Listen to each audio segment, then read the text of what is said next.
3 étapes pour bâtir un hôtel. C'est quoi un hôtel? Comment briser et détruire un hôtel? Et une question qui est aussi importante, comment peut-on bâtir un hôtel? Vous serez édifiés et bénis en suivant cette vidéo. Raison pour laquelle, ne vous déconnectez pas. Restez branchés. À tout à l'heure.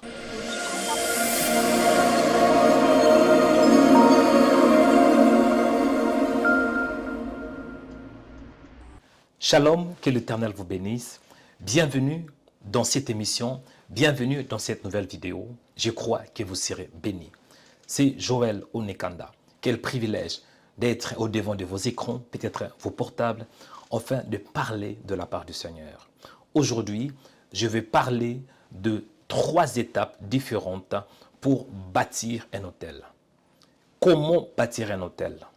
Pourquoi bâtir un hôtel? Et surtout, c'est quoi alors un hôtel? Avant que j'entre dans la profondeur, aimez la vidéo, partagez et laissez un commentaire. Vous êtes connecté pour la toute première fois sur cette chaîne. Pourquoi pas vous abonner en cliquant sur la cloche s'abonner. C'est alors que vous allez recevoir des notifications chaque fois qu'il y aura une nouvelle vidéo. Aimez la vidéo, partagez et surtout laissez un commentaire. Ok, la question qu'on doit se poser, comment peut-on bâtir un hôtel? J'ai eu quelques questions. C'est quoi un hôtel? Quand je parle de l'hôtel, ce n'est pas hôtel avec H-O-T-E-L-L. C'est pas ça. Je parle de l'hôtel avec A-U-T-E-L. C'est quoi un hôtel? Bien-aimés dans le Seigneur, pour comprendre un hôtel, il faut savoir tout d'abord différencier l'ancienne alliance et la nouvelle alliance. Si vous voulez bien comprendre la Bible, il faut savoir séparer ces 2 époques. L'ancienne alliance, c'était une période par laquelle le Seigneur avait contracté avec Israël. Dieu avait fait une alliance avec une seule nation, Israël. Par contre, dans la nouvelle alliance, Dieu a fait une alliance avec toutes les nations par le moyen de Christ. Dans l'ancienne alliance, c'était Moïse qui était le médiateur. Dans la nouvelle alliance, c'était le Seigneur Jésus-Christ. Et dans la nouvelle alliance, on n'a pas besoin d'appartenir à Israël, c'est plutôt de croire au nom de Jésus de Nazareth. Par définition, c'est quoi un autel? Un autel est un lieu élevé pour offrir un sacrifice. Un autel est une portée d'accès du divin sur le naturel. En d'autres termes, un autel attire le monde des esprits. Un autel est un lieu d'atterrissage du monde des esprits. Un autel, ça permet au monde invisible d'influencer le monde visible. Un autel est un point de contact où l'homme monte et Dieu descend. Pour comprendre un hôtel, ou bien comment bâtir un hôtel, il faut tout d'abord aller dans la parole de Dieu. Là, je m'appuie un peu dans l'Ancienne Alliance, ou bien dans l'Ancien Testament. On voit dans Genèse chapitre 8, verset 20. La première personne qui avait bâti un hôtel, c'était Noé. Noé bâtit un hôtel à l'Éternel. Il prit toutes les bêtes pures et tous les oiseaux purs. Il offrit des holocaustes sur l'autel. La deuxième personne qui avait bâti un hôtel, c'était Abraham. Dans Genèse chapitre 12, verset 7, l'Éternel apparut à Abraham et dit, « Je te donnerai ces pays à ta postérité. » La troisième personne qui avait bâti un hôtel selon la Bible, c'était qui? C'était Isaac. Donc, il y a plusieurs personnes qui ont bâti des hôtels. Donc, quand on parle de bâtir un hôtel, cela est biblique parce que nos patriarches ont fait cela. Et quand on parle des hôtels, il faut aussi comprendre que dans l'Ancienne Alliance, il y avait plusieurs sortes d'hôtels. On voit par exemple l'hôtel de Pierre, selon Deutéronome chapitre 27, verset 5. Deuxièmement, on voit l'hôtel de l'Éternel, selon Deutéronome chapitre 27, verset 6. Troisièmement, on voit l'hôtel de l'Holocauste, selon Deutéronome 1 Chronique chapitre 21, verset 26. Nous voyons aussi l'hôtel de Baal, selon Juge chapitre 6, verset 28. L'hôtel de parfum, Exode 30, verset 1 à 10. L'hôtel de Rhin, Exode 27. L'hôtel territorial, on voit dans Genèse chapitre 12. Donc, il y a plusieurs sortes d'hôtels. Mais d'une manière simple, l'hôtel était important parce que ça permettait à Dieu de toucher l'homme ou bien un certain territoire. Et vous allez voir aussi, quand nous parlons de l'autel, parce que certains disent que ce n'est plus dans l'actualité, parce que peut-être les apôtres n'avaient pas parlé, les apôtres n'avaient pas bâti un autel ou bien des autels. Ce n'est pas vraiment cela. Quand vous lisez bien la Bible, surtout dans la Nouvelle Alliance, l'autel dans l'Ancien Testament était bien sûr l'ombre des choses à venir, car c'était une porte d'accès du divin sur le naturel. Mais est-ce que vous savez que Jésus lui-même aussi a parlé des autels? Dans Matthieu chapitre 5, versets 23 à 24, il est écrit ainsi: « Si donc tu présentes ton offrande à l'autel, et que là tu te souviennes que ton frère a quelque chose contre toi, laisse là ton offrande devant l'autel et va d'abord te réconcilier avec ton frère, puis viens présenter ton offrande. » Nous voyons que Jésus avait parlé quoi? De l'autel. Et à part ça, l'apôtre Paul avait aussi parlé de l'autel. Dans le livre de 1 Corinthiens chapitre 9 verset 13. Ne savez-vous pas que ceux qui remplissent les fonctions sacrées sont nourris par les temples, et ceux qui servent à l'autel, à part à l'autel. Donc c'est une évidence, c'est vraiment biblique, même dans la Nouvelle Alliance, les apôtres, comme l'apôtre Paul, avaient parlé de l'autel. Hébreux chapitre 13 verset 10, qui dit la Bible: « Nous avons un autel dont ceux qui font le service au tabernacle n'ont pas le pouvoir de manger. » Même l'apôtre Jean dans le livre d'Apocalypse avait parlé aussi de l'autel. Apocalypse 8, 5, il est écrit: « Et l'ange prit l'encensoir, le remplit du feu de l'autel, et le jeta sur la terre, et il y eut des voix, des tonnerres, des éclairs. » Avant que je vous parle comment, ou bien les 3 étapes pour bâtir un autel, c'est important que je vous parle aussi de l'autel, le rôle de l'autel dans la Nouvelle Alliance. Comprenez que dans la Nouvelle Alliance, il y a aussi des autels comme l'autel de parfum. Lorsqu'on parle de l'autel de parfum, on doit s'y baser dans le livre de l'Exode, chapitre 37, versets 25 à 26. Vous allez voir dans le livre de l'Exode, il est écrit ainsi: « Il fit l'autel de parfum de bois d'acacia, sa longueur était d'une coudée et sa largeur d'une coudée. Il était carré et sa hauteur était de 2 coudées. Des cornes sortaient de l'autel. » Bref, quand on parle de l'Exode, dans le livre de l'Exode 37, 25, l'autel de parfum, cela veut dire on voit tout d'abord le symbole de l'intercession de Christ. Parce que le parfum, bien l'encens, symbolise la prière.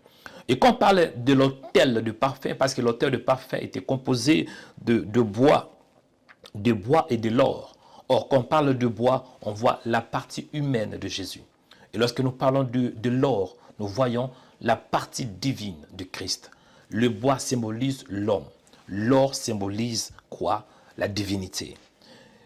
Dans le deuxième type d'autel dans la Nouvelle Alliance, vous allez voir que la croix, c'était aussi l'autel. Parce que Jésus-Christ était pendu au bois. Le bois en question, bien la croix, c'était l'autel. Dieu a voulu sauver l'homme, entrer en alliance avec l'homme. Et pour que Dieu entre en alliance avec l'homme, ça devait passer sur la croix. La croix était un autel par lequel Dieu devrait passer pour sauver l'homme. Et sur cet autel, il y avait une victime expiatoire au nom de Jésus de Nazareth. Donc Jésus était l'offrande qui était sacrifiée sur l'autel.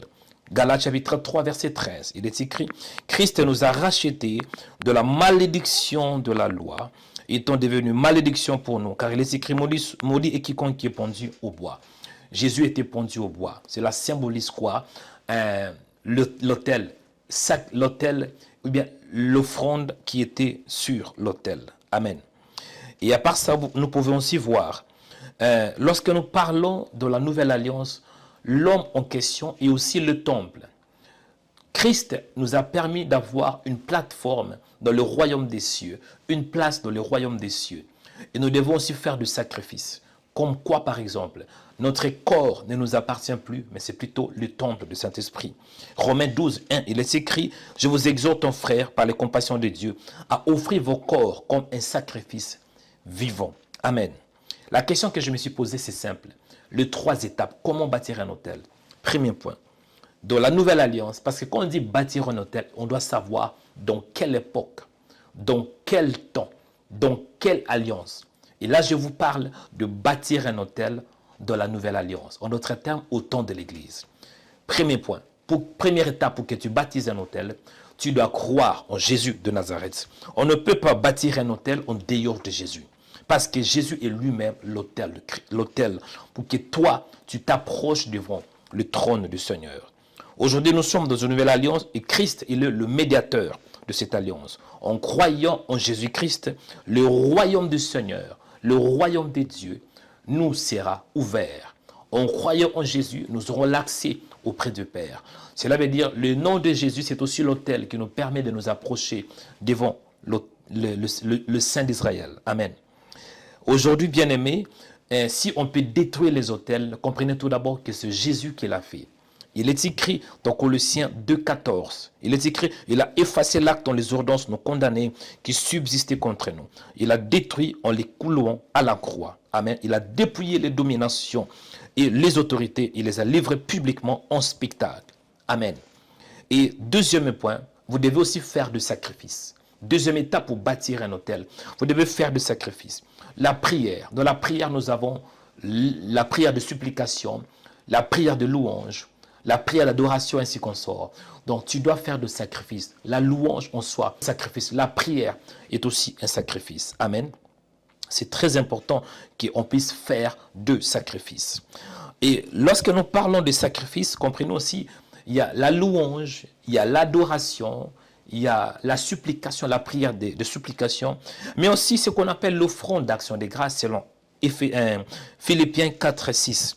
Mais en toute chose, faites connaître vos besoins à Dieu par de prières et de supplications avec des actions de grâce.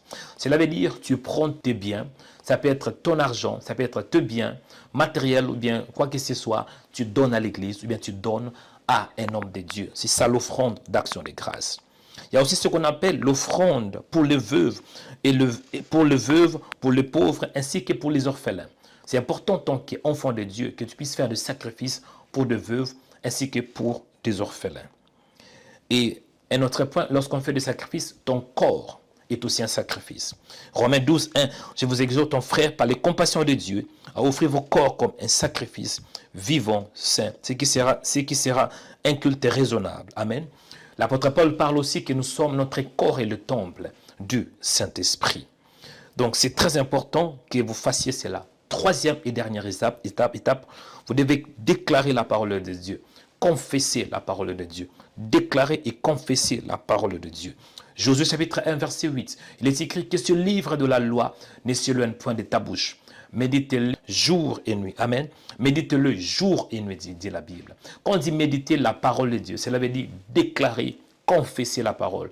Tu dois parler la parole de Dieu. Tu dois confesser la parole de Dieu. Jérémie chapitre 1 verset 10, il est écrit, regarde, je t'établis aujourd'hui sur les nations et sur les royaumes, pour que tu arraches, pour que tu abattes, pour que tu ruines et tu détruises, et pour que tu baptises et que tu plantes. On bâtit par la parole, parce que la parole a la capacité d'établir, d'appeler à l'existence ce qui n'existait pas. Voici un peu les 3 étapes pour bâtir un autel. Première étape, crois en Jésus-Christ. Deuxième étape, fais des sacrifices. Troisième étape, confesser la parole de Dieu. J'espère que vous étiez édifiés. Si c'est le cas, je voudrais bien savoir vos commentaires. Est-ce que vous êtes d'accord? Laissez un commentaire et surtout ne manquez pas de vous abonner. Abonnez-vous et surtout aimez aussi cette vidéo. J'espère que vous étiez édifiés. Cette vidéo vous a fait du bien. Que le Seigneur vous bénisse. Aimez la vidéo et surtout abonnez-vous. C'est un moyen pour soutenir cette chaîne. Shalom et que Dieu vous bénisse.